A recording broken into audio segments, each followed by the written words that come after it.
Pengaruh Syekh Abdul Qadir Al-Jailani.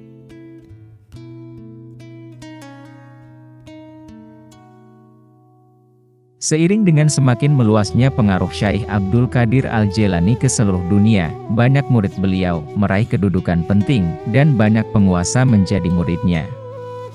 Ia menugaskan sebagian muridnya untuk menjadi wakilnya, sesuai dengan kemampuan, kualitas batin dan tingkatan ruhaninya masing-masing. Sebagian mereka diangkat sebagai guru ruhani, dan sebagian lainnya menjadi hakim. Bahkan tidak sedikit yang diangkat sebagai gubernur dan raja. Dikisahkan bahwa ada seorang fakir yang telah mengabdi sebagai pembantu di rumah Syekh Abdul Qadir Al-Jailani selama 40 tahun. Selama itu, ia telah menyaksikan beberapa murid yang jauh lebih muda darinya, dan belum lama mengabdi, telah ditunjuk Syekh Abdul Qadir Al-Jailani untuk menempati jabatan penting. Suatu hari, ia menghadap Syekh Abdul Qadir Al-Jailani, dan mengajukan permohonan. Ia telah mengabdi kepada Syekh selama bertahun-tahun dan kini usianya semakin tua. Mengapa ia belum juga ditunjuk untuk menempati pos penting seperti murid yang lain? Belum lagi, ia tuntas menyampaikan maksudnya, satu utusan dari India datang. Mereka ingin Syekh Abdul Qadir Al-Jailani menunjuk seorang maharaja bagi kerajaan mereka. Syekh Abdul Qadir Al-Jailani menatap pembantunya itu dan berkata, "Apakah engkau menyukai jabatan ini? Apakah engkau memenuhi syarat?" Pelayan itu mengangguk kegirangan. Ketika para utusan itu keluar rumah, Syekh Abdul Qadir Al-Jailani berkata kepada pembantunya, "Aku akan mengangkatmu sebagai raja di sana, dengan syarat, kau harus berjanji untuk memberikan kepadaku separuh dari keuntungan, dan kekayaan yang kau peroleh selama berkuasa."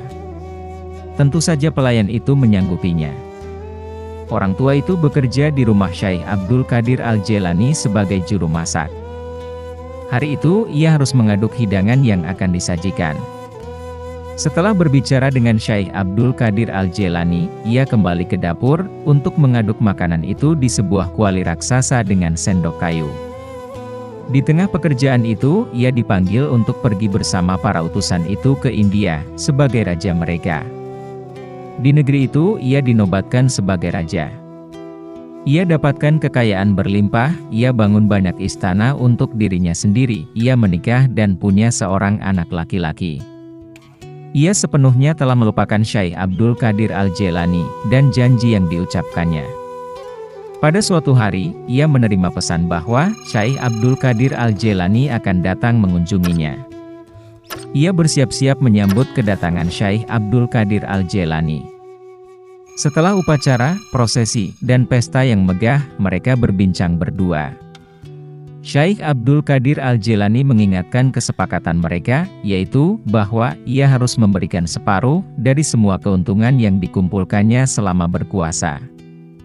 Maharaja itu jengkel ketika diingatkan akan janjinya.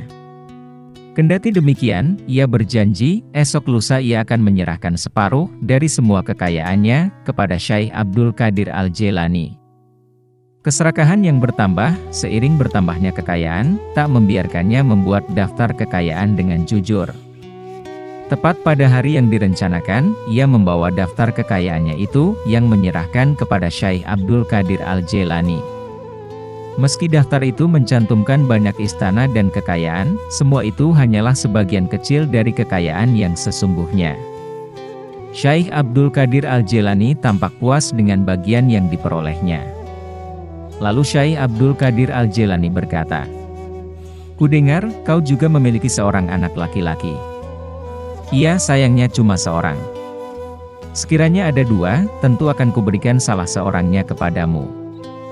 "Tidak apa-apa, bawalah anak itu," tukas Syekh Abdul Qadir Al-Jailani. "Kita tetap dapat membaginya." Anak itu dibawa di hadapan mereka. Syekh Abdul Qadir Al-Jailani menghunus pedangnya yang tajam, tepat di atas bagian tengah kepala anak itu. "Kau akan mendapatkan separuhnya, dan separuhnya lagi, menjadi bagianku," kata Syekh Abdul Qadir Al-Jailani. Sang ayah yang ketakutan, menghunus belatinya, dan kedua tangannya ditusukkan ke dada Syekh Abdul Qadir Al-Jailani.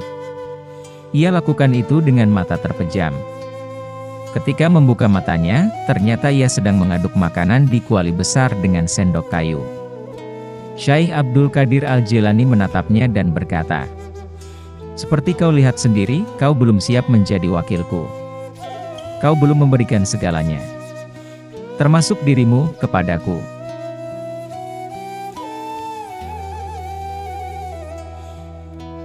Syekh Abdul Qadir berbuka puasa di rumah murid-muridnya pada satu waktu yang bersamaan. Diriwayatkan pada suatu hari di bulan Ramadan, Syekh Abdul Qadir diundang berbuka puasa oleh murid-muridnya sebanyak 70 orang di rumahnya masing-masing. Mereka berkeinginan agar Syekh berbuka puasa di rumahnya. Mereka tidak mengetahui bahwa di antara mereka masing-masing mengundang Syekh untuk berbuka puasa pada waktu yang bersamaan. Tiba waktunya berbuka puasa, bertepatan Syekh berbuka puasa di rumah beliau. Detik itu pula, rumah muridnya yang 70 orang itu masing-masing dikunjunginya, dan berbuka puasa tepat dalam waktu yang bersamaan. Peristiwa ini di kota Baghdad sudah masyhur terkenal di kalangan masyarakat, dan sudah menjadi bibir masyarakat dalam setiap pembicaraan dan pertemuan. Menyelamatkan seorang perempuan, muridnya Syekh Abdul Qadir, dari khianatnya seorang lelaki fasik. Diriwayatkan, di kota Baghdad, ada seorang wanita rupawan, wajahnya cantik, dan manis, sedap dipandang mata. Sebelum ia masuk jamaah murid Syekh Abdul Qadir, ada seorang lelaki fasik, hidung belang, dan tunasusila. Dia menaruh cinta, mengharap pada wanita itu, namun cintanya tidak dibalas. Cintanya bertepuk sebelah tangan. Si lelaki jahat itu berusaha mencari jalan untuk melaksanakan niat jahatnya itu. Pada suatu hari, wanita itu berangkat menuju sebuah gua pada suatu gunung untuk berkholwat, beruslah, yakni mengasingkan diri dengan tujuan ibadah. Tidak diketahui sebelumnya bahwa ia sedang diintai dan diikuti dari belakang oleh si lelaki perayu wanita itu. Ketika wanita itu tiba dan akan masuk ke dalam gua, si lelaki jahat itu berusaha dengan sekuat tenaga akan masuk ke dalam gua memperkosa kehormatan wanita itu. Sebaliknya, sang wanita berusaha menghindar dari nafsu angkara murka, kejahatan si lelaki itu sambil berteriak-teriak, memanggil-manggil nama Syekh Abdul Qadir. "Ya Syekh Sakolain, ya Gausul Azam, ya Syekh Abdul Qadir, tolonglah saya." Demikian ratap wanita bertawasul dan beristighotsah minta pertolongan. Dikala itu, Syekh sedang mengambil air wudhu untuk melaksanakan sholat di madrasah, lalu dilepas bakiaknya. Sepasang bakiak itu dipegang Syekh, lalu dilemparkan ke arah gua, dan tepat sekali mengenai sasaran kepala lelaki jahat itu. Dikala laki-laki jahat itu akan melakukan aksinya, bertubi-tubi sepasang bakiak memukul, menampar laki-laki itu dengan pukulan-pukulan yang mematikan. Dan seketika itu juga ia mati. Sang wanita segera mengambil sepasang bakiak milik Syekh, gurunya. Kemudian ia mengucapkan terima kasih atas pertolongannya. Lalu, bakiak itu diserahkan sambil melaporkan peristiwa yang dialaminya kepada Syekh dan juga kepada khalayak yang mengerumuninya. Syekh Abdul Qadir memberikan pertolongan kepada seorang wali yang telah dilepas pangkat kewaliannya. Diriwayatkan, pada zaman Syekh Abdul Qadir, ada seorang wali yang telah dilepas pangkat kewaliannya. Ia minta pertolongan kepada rekan-rekannya sesama wali, memohon kepada Allah Subhanahu wa Ta'ala agar ia dapat diangkat kembali mendapatkan pangkat kewaliannya. Wali rekannya itu berkata, "Saya sudah berusaha berdoa, memohon kepada Allah Subhanahu wa Ta'ala agar dapat diangkat kembali pangkat kewalianmu. Bahkan, menurut anggapan saya, persoalan ini tidak diterima oleh Allah Subhanahu wa Ta'ala. Dan saya dianjurkan sebaiknya meminta pertolongan dan syafaat Syekh, supaya beliau berdoa memohon kepada Allah Subhanahu wa Ta'ala agar dapat dikembalikan pangkat kewalianmu itu." Kemudian Syekh dapat menerima usulan mereka, lalu beliau berdoa. Sementara itu datang sabda Allah, Sudah banyak para wali yang berdoa, mereka mohon supaya dikembalikan lagi pangkat seorang wali yang sudah dicopot itu. Untuk hal ini, kamu jangan minta syafaat baginya. Mendengar sabda itu lalu Syekh mengambil sajadah, berangkat menuju suatu lapangan. Pada waktu beliau akan melangkahkan kaki, terdengar ada yang memanggil dari alam gaib. Wahai Gausul Azam Abdul Qadir, bagi orang itu, dan 1000 orang yang senasib dengan dia, ku ampuni dosanya. Dan langkah kaki yang kedua terdengar lagi suara yang bersabda. Bagi orang itu, dan 2000 orang yang senasib dengan dia. Dan pada waktu akan memijakan langkah kaki yang ketiga kembali terdengar. Bagi dia, dan 3000 orang yang senasib dengan dia, dosanya ku ampuni, disebabkan karena pangkat kewalianmu dan kedudukanmu.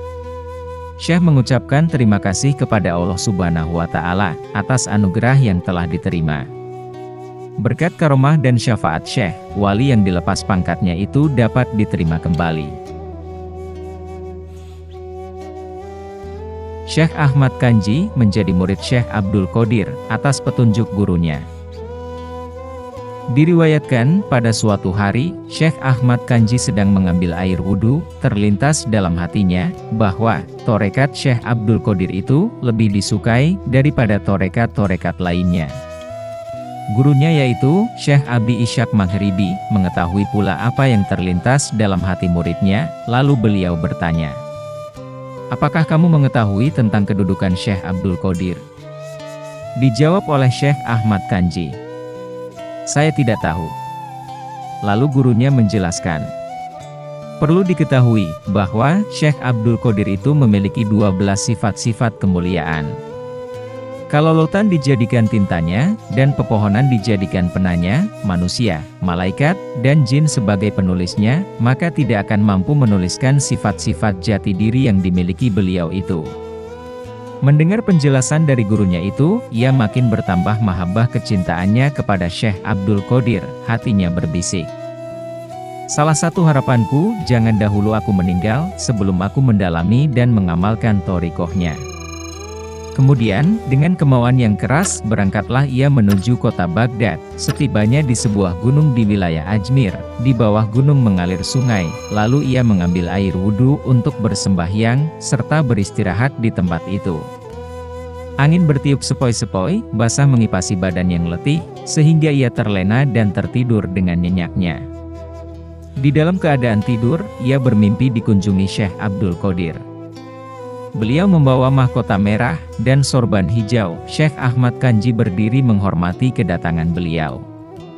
Mari ke sini lebih dekat lagi, kata beliau sambil mengenakan mahkota merah dan sorban hijau di atas kepala Syekh Ahmad Kanji, dan berkata, Wahai Ahmad Kanji, sekarang kamu sudah menjadi muridku, dan menjadi anakku, dan menjadi rijalullah, pahlawan Allah. Lalu beliau menghilang, dan bangunlah Syekh Ahmad Kanji dari tidurnya. Mahkota dan sorban sudah melekat terpakai di atas kepalanya, lalu ia bersujud syukur atas nikmat Allah yang telah diterimanya. Kemudian, ia pulang kembali kepada gurunya, sambil memperlihatkan mahkota merah dan sorban hijau, hadiah pelantikan dari Syekh Abdul Qadir, dan menceritakan tentang peristiwa yang telah dialaminya.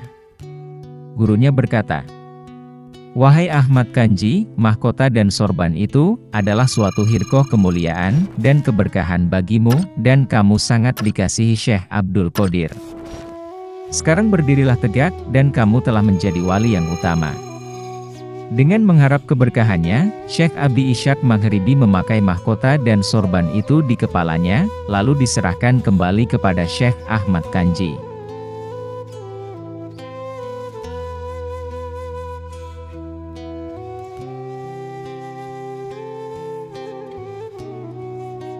Syekh Ahmad Kanji menjunjung kayu bakar di atas kepalanya.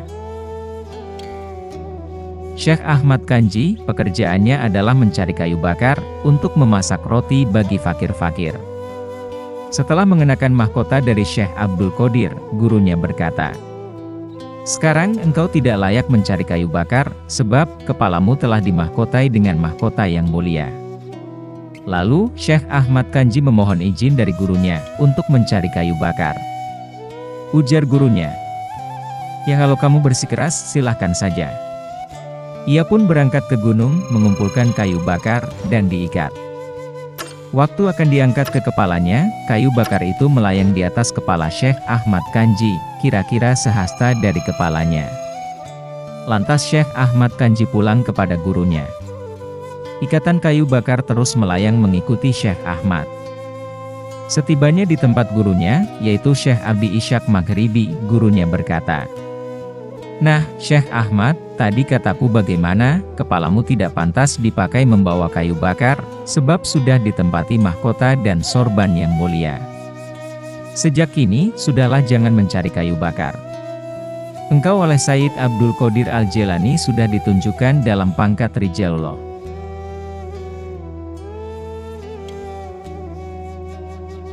Berkat doa Syekh Abdul Qadir, seorang perempuan mempunyai 7 anak laki-laki.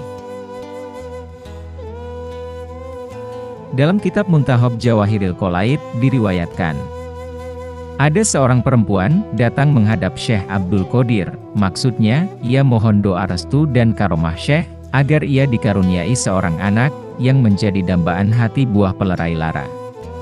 Lalu Syekh melihat tulisannya di Lauhil Mahfudz. Ternyata bagi perempuan itu tidak ada tulisan akan mempunyai anak.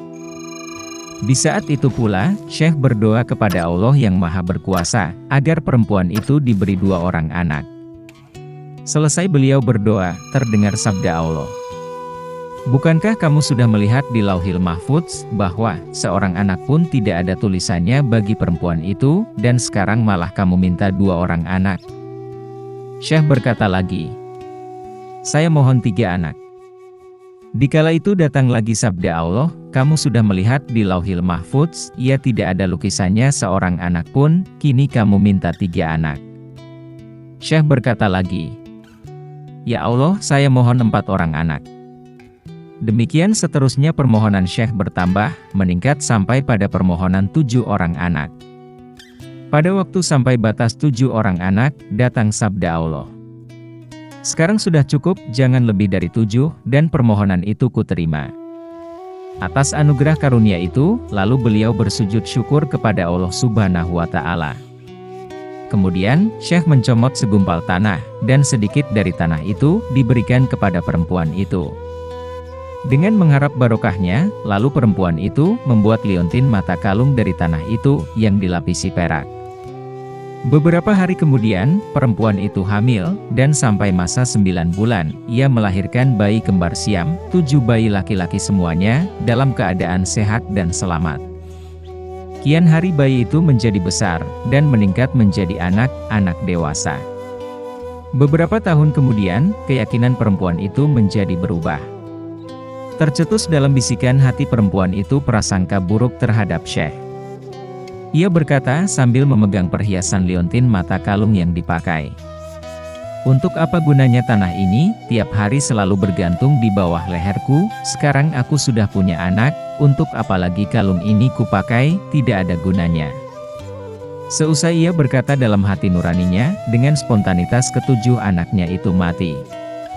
Melihat kejadian yang tidak terduga itu, segera perempuan itu berangkat menghadap Syekh, sambil menangis terseduh-seduh, dan bertobat mohon ampunannya, karena jauh sebelumnya sudah berprasangka buruk kepada Syekh. Menerima pengaduan dan keluhan itu, Syekh berkata, sekarang juga kamu cepat pulang, dan apa yang menjadi niat dan harapanmu itu akan diterima juga nanti.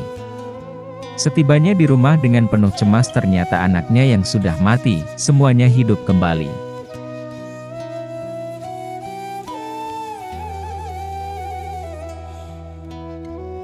Setiap wali berada di bawah telapak kaki para nabi.